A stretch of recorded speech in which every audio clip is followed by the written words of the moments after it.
Assalamualaikum warahmatullahi wabarakatuh. Waalaikumsalam warahmatullahi wabarakatuh. Alhamdulillahi wahdah, wassalatu wassalamu ala man la nabiyya ba'dah, amma ba'd. Yang saya hormati Ketua PCM Kota Bojonegoro, kemudian Bapak-bapak, Ibu-ibu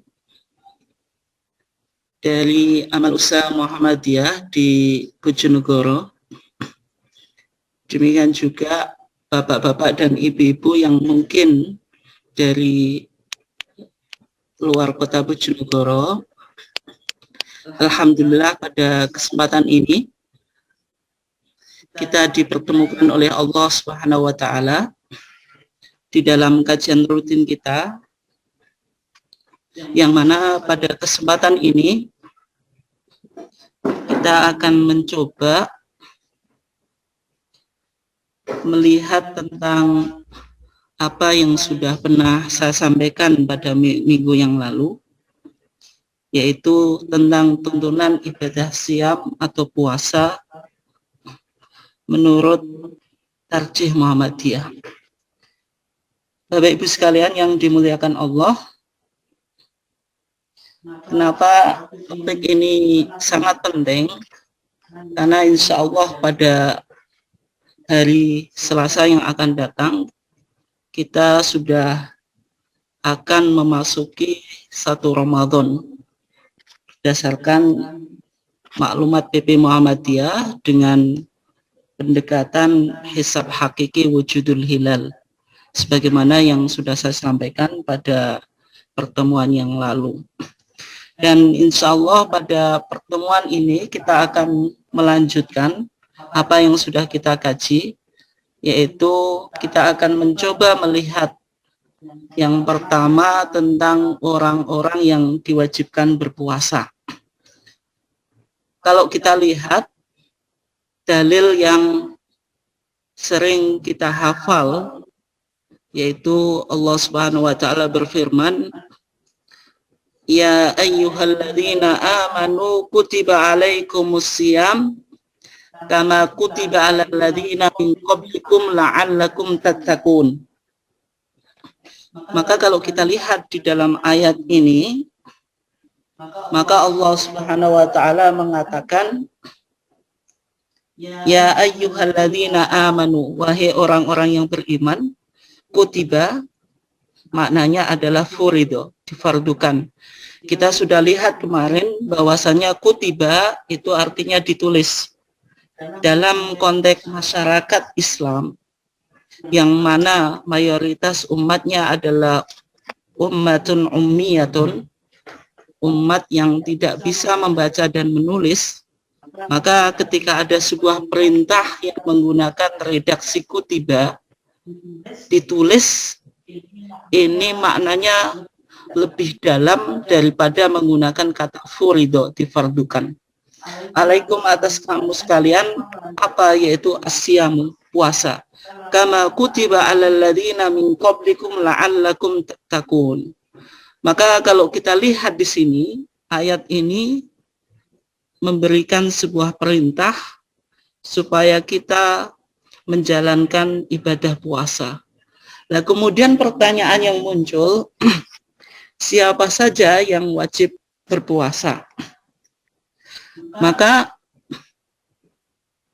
dari ayat ini bisa kita simpulkan yang bahwasanya orang yang wajib berpuasa yang pertama yaitu semua orang muslim dan muslimat. Karena tidak mungkin perintah itu diberikan kepada orang kafir. Lawannya muslimin itu al-kafirin. Maka ketika ada perintah di dalam agama Islam, maka perintah itu ditujukan kepada orang-orang yang muslim. Kata amanu ini sudah kita pernah bahas bahwasanya ketika disebut iman secara sendirian artinya juga Islam. Sebagaimana yang sudah kita pernah kaji. Ketika Islam itu disebut secara sendirian, maknanya juga mencakup iman. kecuali apabila dua kata itu antara iman dengan Islam itu ditempatkan di dalam satu ekspresi, maka bisa memiliki makna yang berbeda. Tetapi ketika iman itu disebut sendirian, kemudian Islam itu disebut sendirian, dalam konteks ibadah puasa ini, ya ayyuhalladzina amanu, ya tentu amanu ini mencakup orang-orang yang muslimin. Ini. Kemudian yang kedua, orang yang diwajibkan berpuasa, yaitu orang yang mukallaf. Ketika kita bicara tentang mukallaf atau orang yang dibebani syariat, maka dalam pandangan ahli fikih yang disebut mukallaf itu ayyakuna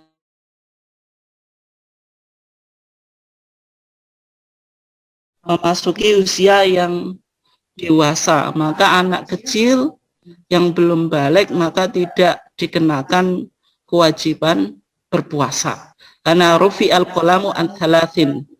Pena itu diangkat dari 3 golongan orang. Di antaranya anis sobiyyi hatta yahtalima.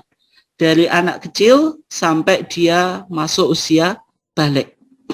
Kemudian ayyakuna akilan.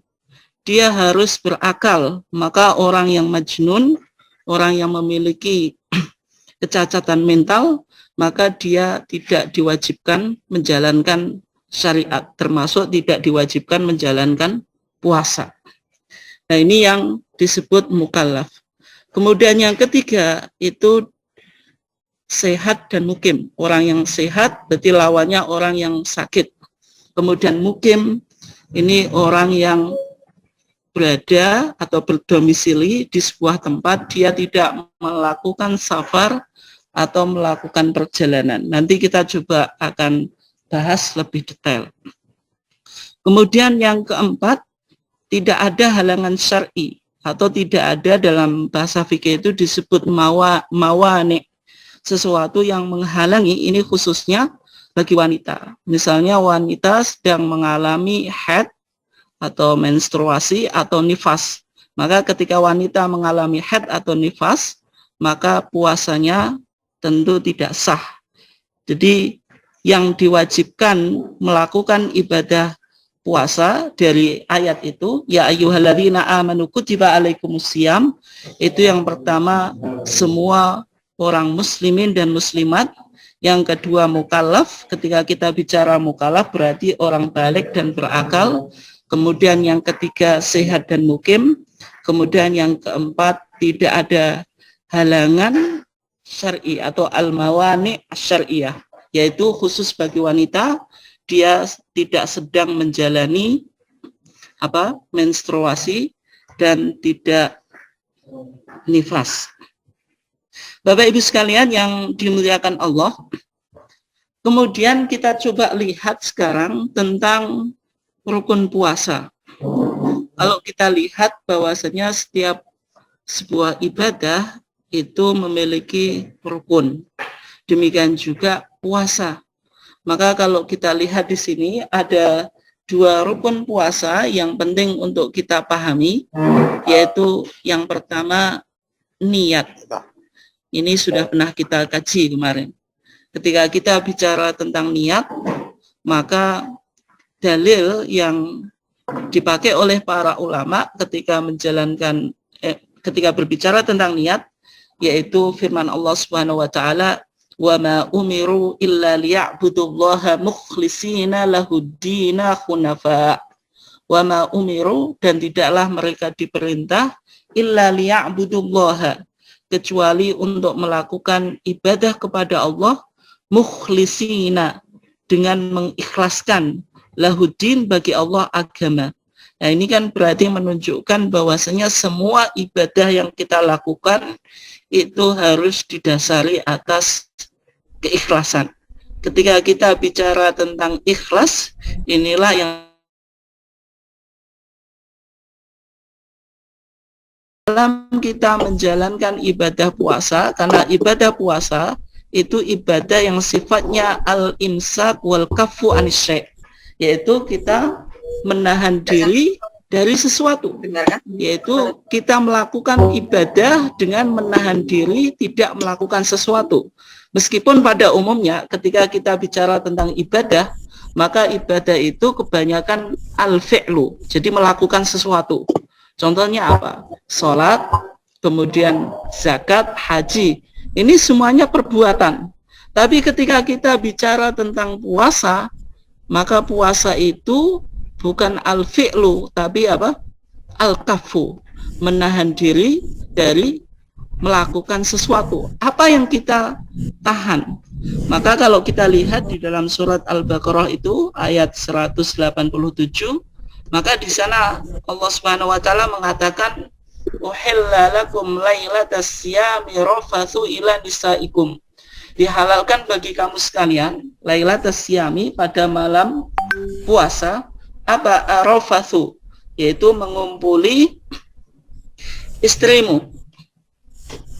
Kemudian ayatnya seterusnya enggak saya baca semuanya. Fal'ana bashirhunna wabtaghu ma kataballahu lakum wa kulu washrabu. Intinya malam hari itu kita dihalalkan, berdasarkan ayat ini dihalalkan 3 hal. Yang pertama melakukan arafathu ila nisaikum, yaitu melakukan hubungan seksual antara suami dan istri. Berarti ini halal di malam hari dari bulan Ramadan. Yang kedua dihalalkan kita wakulu washrabu, dihalalkan kita untuk makan dan minum hatta yatabayyana lakumul khaitul abyadu minal khaitil aswadi minal fajar, sampai nyata atau terang fajar sodik dari fajar kadhib, yaitu apa? Terbitnya fajar. Berarti kalau kita lihat di dalam ayat ini, bahwasanya di dalam kita menjalankan ibadah puasa harus terpenuhi al-imsak, yaitu kita menahan diri dari melakukan sesuatu yang bisa membatalkan puasa.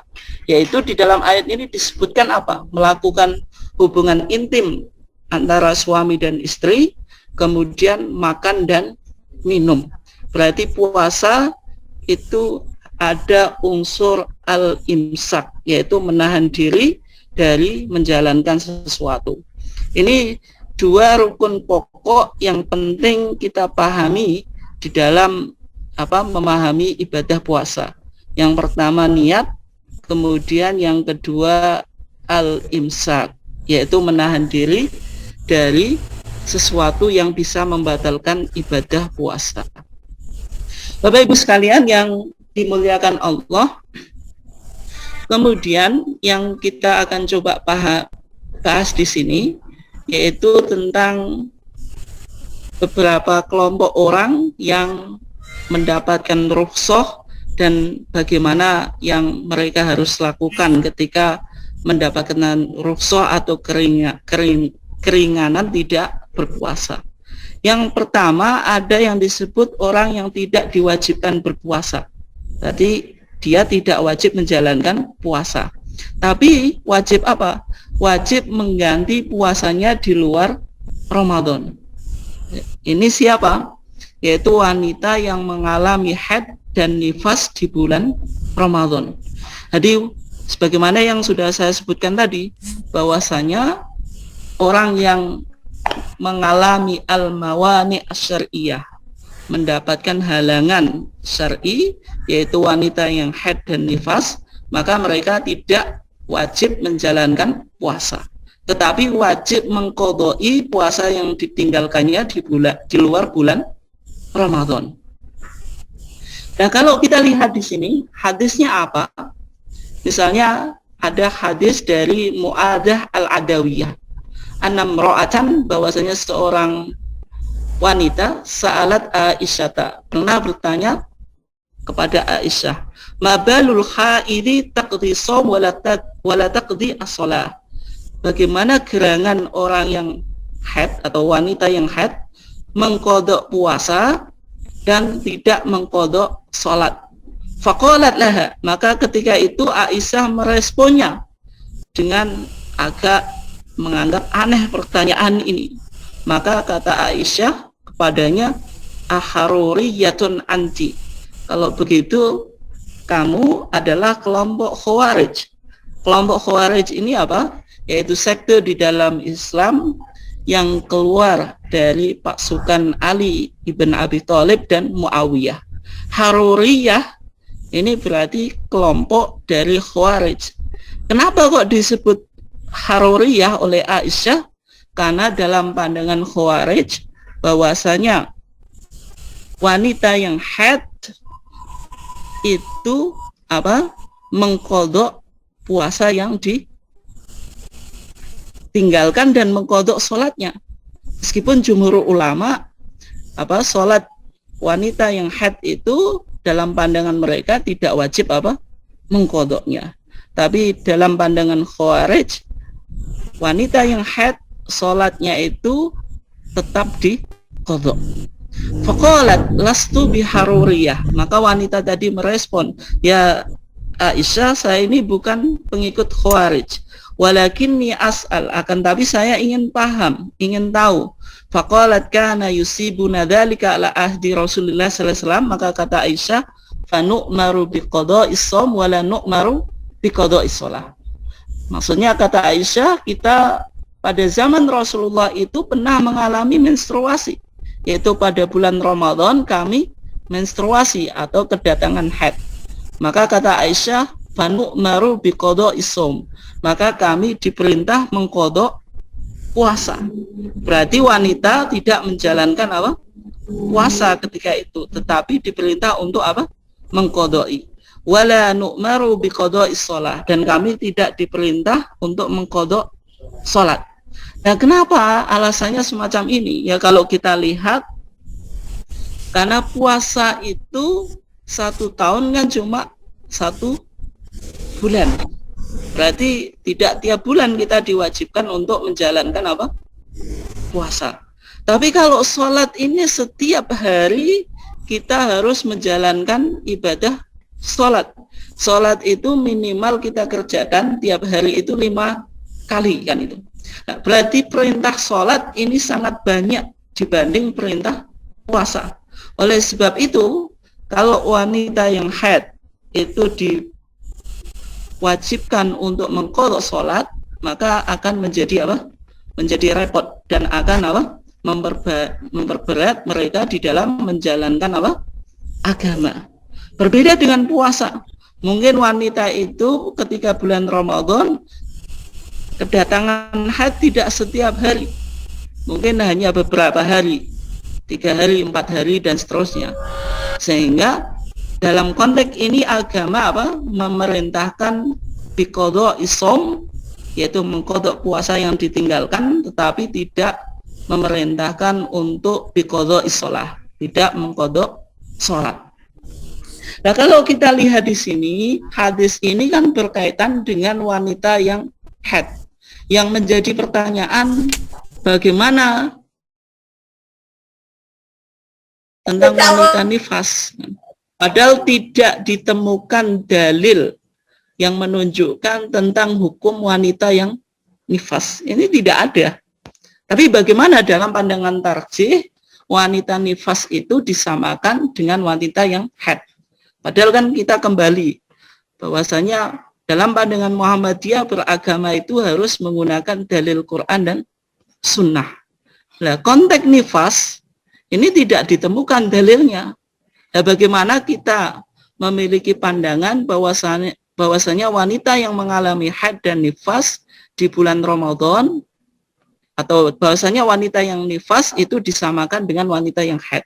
Maka dasar yang digunakan itu adalah qiyas. Bahwasanya nifas itu dikiaskan kepada haid. Jadi wanita yang nifas itu hukumnya dikiaskan kepada wanita yang haid. Ini sebagaimana yang disampaikan oleh jumhur ulama atau mayoritas para ulama. Nah, ini yang pertama. Kemudian Bapak Ibu sekalian yang dimuliakan Allah, yang kedua atau kelompok yang kedua itu orang yang diberi keringanan atau dispensasi atau rukhsah untuk tidak berpuasa dan wajib mengganti atau mengqadha puasanya di luar bulan Ramadan. Ini ada dua orang. Yang pertama orang yang sakit di bulan Ramadan. Yang kedua orang yang sedang bepergian atau musafir. Kita coba lihat yang pertama, yaitu orang yang sakit di bulan Ramadan. Sakitnya apa? Maksud sakit di sini adalah sakit yang berpotensi kalau dia tidak berbuka maka akan menyebabkan sakitnya menjadi apa? Menjadi parah. Nah, ini. Atau menyebabkan terlambatnya kesembuhannya. Berbeda dengan sakit yang biasa. Misalnya hanya sakit apa? Sakit ngeluh atau sakit bacok atau sakit apa? Sakit panas yang biasa. Maka sakit-sakit semacam ini tentu belum masuk sakit yang bisa dikategorikan sebagai penyebab kita diperbolehkan untuk apa? Untuk membatalkan puasa. Tapi ada sakit yang sangat berpotensi ketika kita menjalankan ibadah puasa itu akan memperparah apa? Sakit kita. Meskipun sakit itu tetap diharapkan bisa sembuh. Ini nanti ada dua, soalnya ada sakit yang tidak diharapkan sembuh. Kemudian yang kedua, orang yang sedang bepergian atau musafir.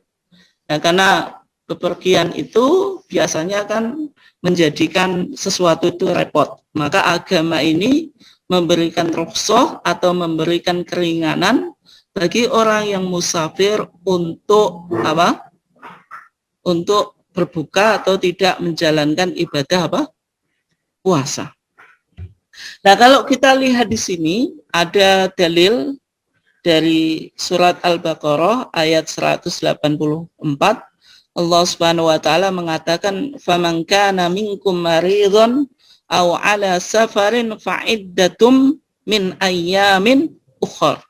Faman kana minkum maridun, maka barang siapa di antara kamu sakit aw ala safarin atau lagi di dalam apa? Perjalanan. Fa'iddatun, maka bilangan atau bilangan puasa yang wajib ia sahur itu min ayamin ukhor, di hari-hari yang lain. Min ayamin ukhor ini berarti di luar bulan apa? Ramadan. Nah, kemudian qodoknya itu harus mutatabi'atan atau mutafariqatan, harus berurut-urutan atau boleh terpisah-pisah. Maka kalau kita lihat ya tidak ada nas atau tag yang menjelaskan bahwasanya qadha itu harus berurut-urutan. Meskipun sebagian ulama mengatakan bahwasanya yang lebih baik itu secara berurut-urutan. Kenapa? Karena lebih apa? Lebih cepat melunasi hutang puasa. Ya, meskipun ya yang lebih kuat bahwasanya qadha itu ya tergantung apa? Kesanggupan kita.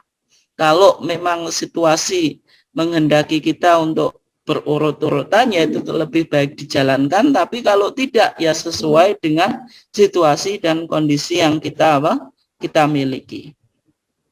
Kemudian Bapak Ibu sekalian yang dimuliakan Allah, maka di sini ada sebuah catatan yang penting kita coba lihat dalam situasi pandemi pada sekarang seperti pada saat ini, yaitu bahwasanya orang yang kondisi kekebalan tubuhnya tidak baik atau dia menjadi pasien COVID-19 atau OTG, orang tanpa gejala, hukumnya itu disamakan dengan orang yang sakit.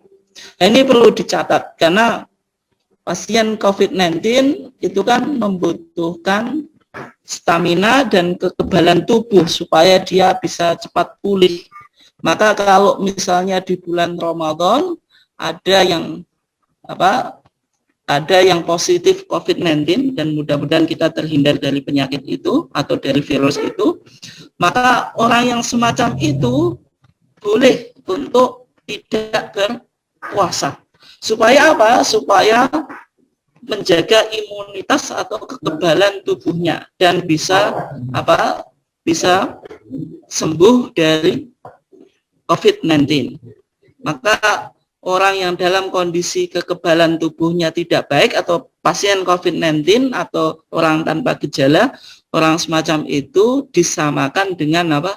Orang yang sakit. Tadi sebagaimana ayat yang sudah kita lihat tadi, faman kana minkum maridhon. Berarti dia masuk kategori maridhon atau orang yang sakit. Nah, kemudian yang kedua yang perlu kita perhatikan dalam konteks pandemi ini, bagaimana tentang tenaga medis yang sedang bertugas menangani COVID-19. Maka bagi tenaga medis yang biasanya memakai alat pelindung diri yang mungkin kalau dipakai terus-terusan itu mengalami dehidrasi kan, mengalami kekeringan, dan mungkin dia juga harus melayani pasien COVID ini secara ekstra. Maka kalau dia dituntut untuk semacam itu dan susah untuk menjalankan ibadah puasa, maka diperbolehkan untuk tidak berpuasa, tetapi menggantinya di hari yang lain atau di luar bulan Ramadan. Ini dua catatan yang penting untuk kita catat di dalam masa pandemi COVID-19 ini. Jadi tidak hanya bagi orang yang bagi pasien COVID-19, tetapi juga bagi tenaga medis yang dia dituntut untuk memberikan pelayanan yang ekstra bagi pasien COVID-19. Keduanya boleh berbuka dan diganti atau diqadha di luar bulan Ramadan. Gitu. Kemudian Bapak Ibu sekalian yang dimuliakan Allah, selanjutnya yaitu orang yang boleh meninggalkan puasa dan menggantikannya dengan fidyah. Fidyah itu dalam pandangan ulama termasuk apa yang disebutkan di dalam HPT, jumlahnya adalah 1 mud. 1 mud itu kurang lebih 6 on atau 0,6 kilogram atau 6 ons. Itu kalau berupa makanan pokok, misalnya beras gitu. Bisa juga fidyah itu berupa makanan yang matang atau siap makan. Ya. Misalnya kita memberikan makan kepada seorang miskin dan di situ ada makanan misalnya nasi, kemudian ada sayurnya, ada lauk pauknya, ada minumannya. Nah, itu juga bisa. Nah, bagaimana yang lebih bagus? Ya, lebih bagusnya lihat kepada siapa dulu kita berikan fidyah itu. Ya, kalau misalnya orang yang miskin itu, satu orang itu ternyata banyak orang yang memberikan dia kepada makanan di luar fidyah. Ya, kalau kita kasih makanan yang sudah siap makan, bisa jadi makanan itu tidak termakan. Lebih baik diberikan beras. Tapi bagi misalnya seseorang yang miskin itu dia tidak punya istri dan tidak ada orang lain yang memberikan makanan siap makan dan dia lebih membutuhkan makanan yang siap makan, ya lebih baik kita berikan makanan yang siap makan. Yaitu tergantung kondisi orang miskin yang kita berikan fidyah itu. Apakah lebih baik pakai beras atau makanan yang sudah siap makan.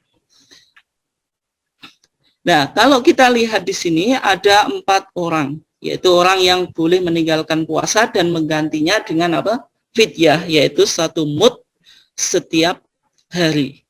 Yang pertama, orang yang tidak mampu berpuasa. Ini misalnya orang yang sudah lansia, orang tua yang sudah renta, yang secara fisik dia sudah tidak mampu untuk menjalankan ibadah puasa. Ini yang disebut sebagai dalam bahasa Arab itu asy-syekh al-kabir, orang yang sudah tua atau asy-syekhah al-kabirah gitu. Kemudian yang kedua, orang yang sakit menaun. Ini berarti sakitnya menaun. Kalau sakit menaun itu dalam terminologi fikih disebut maradun musminun. Yaitu sakit yang menaun berarti la yurja tidak diharapkan lagi kesembuhannya. Ini. Nah, orang semacam ini boleh meninggalkan puasa, tetapi wajib apa? Membayar fidyah. Kemudian yang ketiga yaitu wanita hamil. Ini perlu dicatat. Wanita hamil itu juga apa? Boleh meninggalkan puasa dan memberikan apa? Fidyah. Nanti kita coba lihat kenapa misalnya Ijtihad Muhammadiyah wanita hamil itu kok tidak mengqodoi sebagaimana dalam mazhab Syafi'i, tapi justru memberikan fidyah. Kan itu. Ya karena apa? Hamil dan menyusui, yang wanita hamil ini kan bisa terjadi tiap tahun. Nanti hamil plus menyusui itu misalnya memakan waktu apa? Sampai 2 tahun atau bahkan ada 3 tahun kan itu. Meskipun sekarang juga menyusui itu tidak harus ibunya langsung, tapi kan memakan waktu yang cukup lama, terkadang lebih dari setahun. Dan nanti kalau mengqodoi, kapan mengqodoinya? Padahal misalnya apa hamilnya setiap tahun. Nah, semacam itu kan apa menjadi pertimbangan. Nah, wanita menyusui, misalnya wanita menyusui ini, yang menyusui ini dalam konteks sekarang mungkin yang menyusui ini apa? Ibu yang melahirkan, tetapi di zaman dulu menyusui ini adalah sebuah profesi. Misalnya Nabi Muhammad sendiri kan tidak disusui oleh apa? Ibunya sendiri kan itu. Nah, kalau menyusui nanti apa? Dia harus mengqodoi padahal profesinya menyusui. Nah, ini kan juga repot juga kan itu.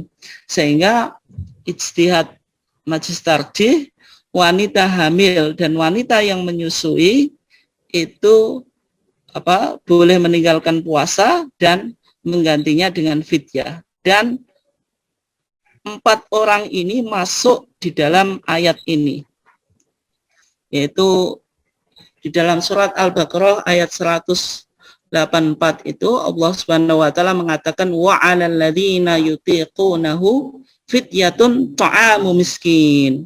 Wa 'alal ladzina yutiqunahu, dan wajib atas orang-orang yang yutiqunahu itu bisa menjalankan sesuatu tetapi secara berat.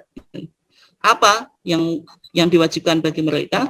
Fidyatun, yaitu memberikan fidyah ta'amu miskin, yaitu memberi makan seorang miskin. Berarti kalau kita lihat wa 'alal ladzina yutiqunahu itu mencakup 4 kelompok orang tadi, yaitu orang yang tidak mampu berpuasa, yaitu orang tua yang sudah usianya sudah tua atau sudah lansia. Kemudian yang kedua orang yang sakitnya itu menaun. Ya, kalau sakitnya tidak menaun, bisa diharapkan kesembuhannya, tadi hukumnya apa? Yaitu mengqodoi. Nah, kemudian yang ketiga wanita hamil, kemudian yang keempat wanita yang menyusui. Semuanya itu masuk di ayat wa 'alal ladzina yutiqunahu fidyatun ta'amu miskin ini. Nah, kalau kita lihat dalil secara terperinci, misalnya tadi tentang orang yang sudah tua yang tidak sanggup menjalankan ibadah puasa, maka kalau kita lihat dalil yang digunakan oleh Majelis Tarjih itu yaitu penafsiran Ibnu Abbas. Ketika Ibnu Abbas membaca wa 'alal ladzina yutiqunahu fidyatun ta'amu miskin, maka kata Ibnu Abbas, qala Ibnu Abbas laisat bimansukhatin. Ayat ini tidak dinasakh, tidak dihapus. Huwa asy' al-kabir, yaitu ayat ini untuk orang laki-laki yang sudah tua, wal mar'atu al-kabirah, dan orang perempuan yang sudah tua, la yastati'ani ayyasuma, yang keduanya tidak bisa apa? Menjalankan ibadah puasa karena kondisi fisiknya yang sudah ringkih atau sudah apa? Sudah tua. Fal yut'imani makana kulli yaumin miskinan, maka keduanya itu memberikan makan setiap harinya seorang miskin. Jadi kalau kita lihat penafsiran Ibnu Abbas terhadap ayat tadi, wa 'alal ladzina yutiqunahu fidyatun ta'amu miskin, ayat ini bukan mansukhah, bukan ayat yang sudah dinasakh, tetapi ayat ini masih berlaku dalam konteks orang yang sudah tua renta, baik laki-laki dan perempuan, yang keduanya sudah tidak sanggup menjalankan ibadah puasa, sebagai gantinya yaitu memberi makan setiap harinya seorang miskin. Ini penafsiran sahabat Ibnu Abbas. Nah, kemudian yang kita coba lihat dalil berikutnya tentang wanita tadi, wanita yang hamil dan menyusui tidak wanita yang hamil dan menyusui boleh meninggalkan puasa dan membayar fidyah. Ini kalau kita lihat di dalam hadisnya bahwasanya Rasulullah Shallallahu Alaihi Wasallam bersabda, Innallaha wadu'anil musafiri as-sawma wa syatra as-salah. Sesungguhnya Allah membebaskan bagi orang yang musafir yaitu puasa dan setengah sholat. Maksudnya setengah sholat itu apa? Karena boleh dikosor. Wa anil hubla wal murdi'i, dan membebaskan puasa bagi orang yang yang wa'anil hubla, dan orang yang hamil dan menyusui. Jadi ini dijadikan dalil atau argumentasi bahwasanya wanita yang hamil dan menyusui itu boleh tidak menjalankan ibadah puasa, tetapi sebagai gantinya membayar fidyah gitu. Nah, kemudian Bapak Ibu sekalian, yang poin berikutnya yang kita akan coba lihat pada kesempatan ini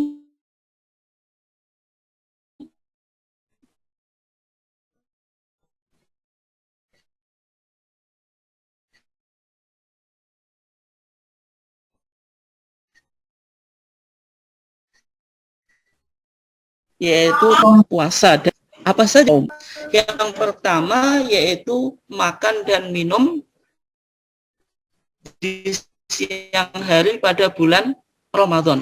Maka orang yang makan dan minum di siang hari bulan dan wajib Ramadan. Dalilnya apa?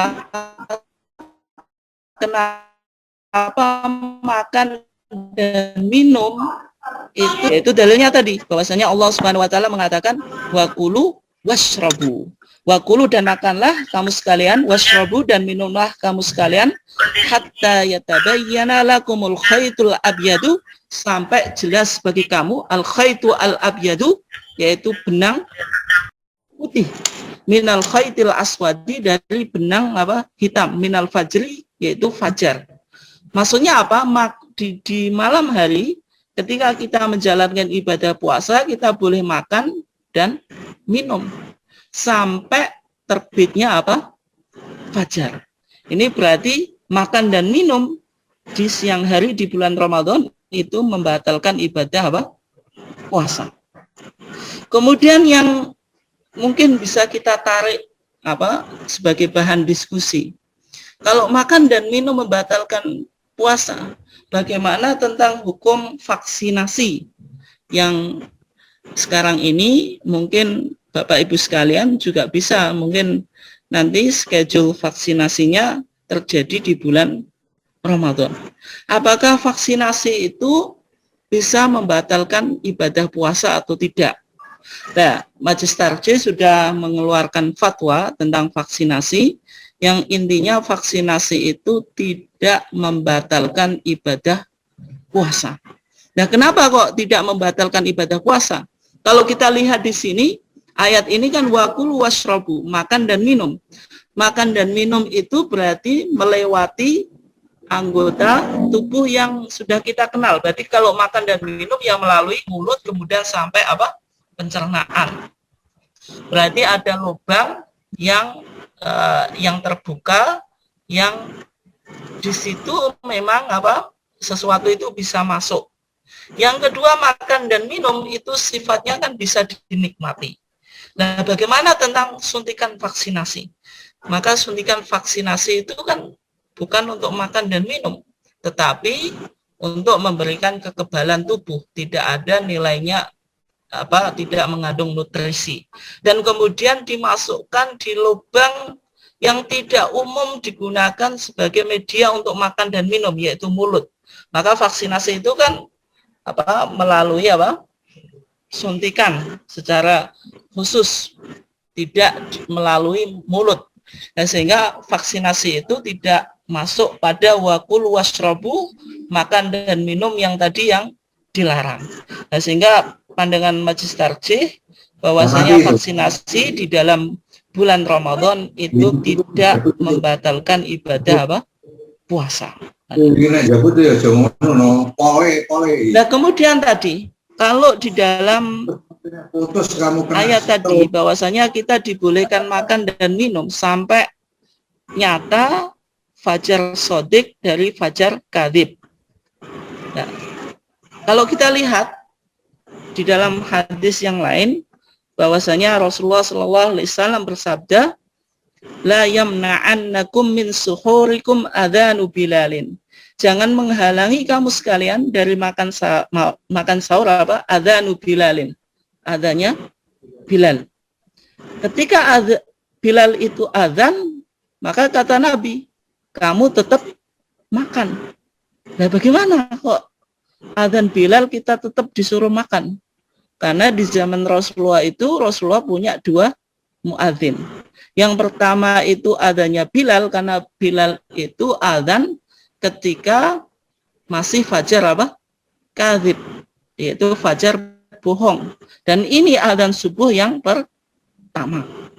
Yang kedua, Rasulullah itu punya muadzin. Yang kedua yaitu Abdullah ibnu Ummi Maktum. Abdullah ibnu Maktum itu muadzin yang kedua, dan dia tidak mengumandangkan azan kecuali telah masuk waktu subuh. Karena dia seorang yang buta dan dia tidak tahu apakah sudah masuk waktu subuh atau tidak, sampai ada orang lain yang memberitahu padanya qad asbahta, wahai Abdullah ibnu Maktum, telah masuk waktu subuh. Dan berarti dalam hadis ini ketika sahabat mendengar azan Bilal, azannya Bilal, itu tetap diperbolehkan makan sahur.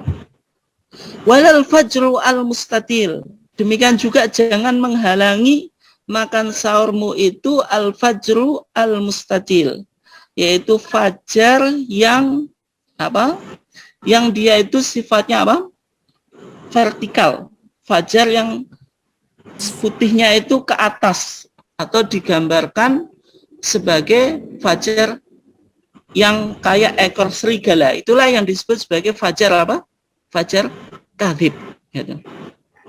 Walakin al-fajr al-mustatir fil ufuq, akan tetapi fajar yang mustatir, yang membentang atau yang sifatnya itu horizontal di ufuk. Ini sudah kemarin pernah saya jelaskan secara detail.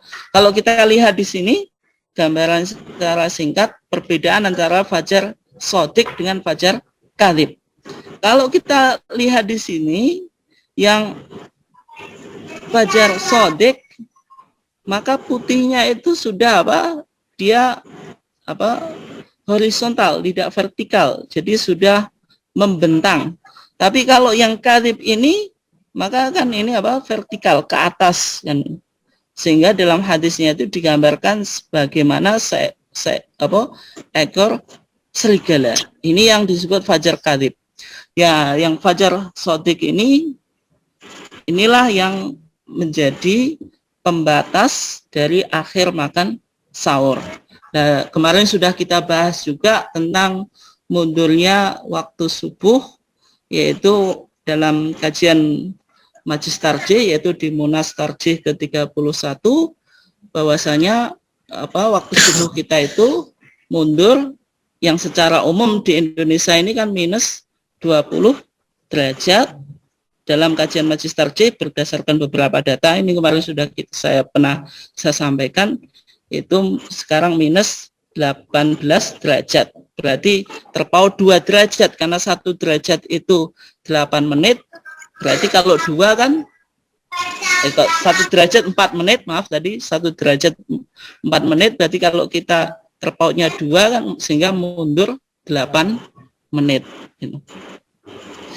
Nah, kemudian yang kedua, yang membatalkan ibadah puasa itu senggama atau jima suami istri di siang hari pada bulan Ramadan. Orang yang melakukan hubungan seksual antara suami dan istri, maka puasanya batal dan wajib mengganti puasanya di luar bulan Ramadan. Demikian juga dia kena yang disebut kafarah atau denda. Dendanya apa saja? Ada 3. Yang pertama, memerdekakan seorang budak. Tapi dalam konteks sekarang budak ini sudah tidak ada. Yang kedua, jika tidak mampu berpuasa 2 bulan berturut-turut. Nah, kalau 2 bulan berturut-turut, kapan mulainya? Misalnya pasca Ramadan, Syawal, 1 Syawal, ada hari raya Id, belum bisa dimulai. Nanti kalau misalnya di Dzulhijjah, nanti ada tanggal Idul Adha 10 Dzulhijjah. Ya paling enggak ya dimulai dari bulan Muharram. Nah, bagaimana menghitungnya 2 bulan itu? Nanti kan 1 bulan itu bisa 29, bisa 30 yang mengikuti bulannya itu. Nah, kemudian kalau tidak mampu memberikan makan 60 orang miskin. Nah, ini kalau dalam pandangan Majelis Tarjih, kalau kita lihat hadisnya tadi, karena dalam redaksi yang lain itu ada au itu berarti litakhir, bisa memilih kan itu. Bisa memilih antara berpuasa 2 bulan berturut-turut atau memberikan makanan 60 orang miskin kan itu. Nah, kalau kita lihat di situ hadisnya cukup panjang. Ada seorang yang datang kepada Nabi mengatakan, halak tu ya Rasulullah, saya ini celaka, saya ini binasa. Wa ma ahlakaka, apa yang engkau menyebabkan engkau binasa? Maka laki-laki tadi mengatakan, waqatu alam ra'ati fi Ramadan, saya telah menyetubui istri saya di bulan Ramadan. Faqal hal tajidu ma tu'tiku raqabatan, apakah engkau bisa memerdekakan seorang budak? Maka laki-laki tadi merespon, la, tidak ya Rasulullah. Fahal tastati an tasuma syahraini mutatabi'an, apakah engkau mampu berpuasa 2 bulan berturut-turut? Qala la, maka laki-laki tadi merespon, enggak, saya juga enggak mampu ya Rasulullah. Qal fahal tajidu ma tut'imu sittina miskinan, apakah engkau mampu memberikan makan 60 orang miskin? Qala la, maka dia menjawab tidak. Maka dari hadis ini bisa dipahami bahwasanya orang yang orang yang melakukan hubungan suami istri di bulan Ramadan, maka puasanya batal. Dan dia wajib mengqadai puasa 1 hari tadi, itu diqadai. Kemudian kafarahnya puasa 2 bulan turut. Itu diantara kafarahnya. Atau memberikan 60 orang miskin, memberikan makan 60 orang miskin. Nah, kemudian yang menjadi pertanyaan, yang wajib membayar kafarah ini suaminya saja atau istrinya juga kan itu? Atau dilihat dulu melakukan jima itu siapa yang memulai, atau sama-sama ingin kan itu. Nah, itu bagaimana? Nah, itu ada beberapa pandangan di kalangan di antara para ulama, tetapi pandangan yang dipilih oleh Majelis Tarjih yang diwajibkan memberi kafarah itu sebagaimana dalam mazhab Syafi'i, yaitu hanya laki-lakinya saja. Kenapa hanya laki-lakinya saja? Yang pertama, kalau kita lihat dalam hadis ini, maka yang dibebankan memberikan kafarah itu yang disebutkan rajulun tadi. Hanya laki-laki. Rasulullah tidak berbicara tentang istri si laki-laki ini. Yang kedua, ketika kita bicara tentang kafaroh, denda, maka denda ini kan sifatnya kafaroh maliyah, denda yang sifatnya harta. Jadi kalau kita bicara harta dalam konteks Islam, itu tanggungan laki-laki, bukan tanggungan apa?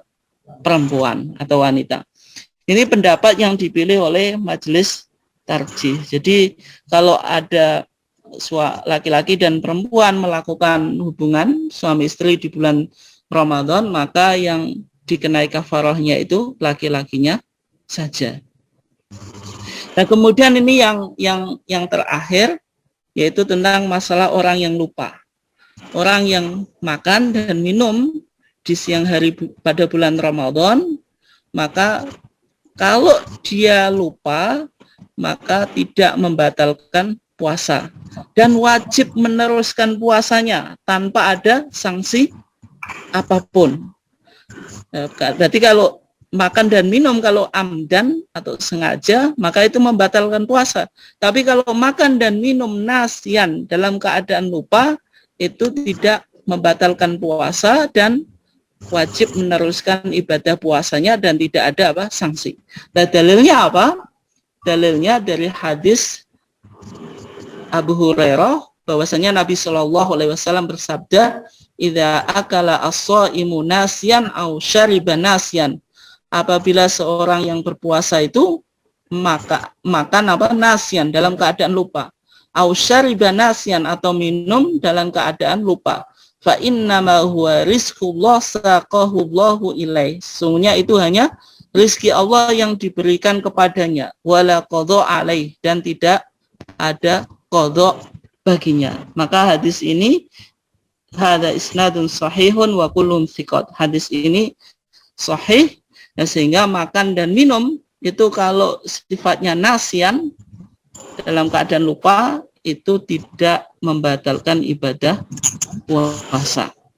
Ya, ini saja Bapak Ibu sekalian yang dimuliakan Allah kajian kita, dan untuk selanjutnya bisa kita coba kembangkan dalam tanya jawab. Silakan Bapak Ibu sekalian yang ingin memberikan komentar atau mengangkat sebuah isu untuk kita diskusikan pada kesempatan ini.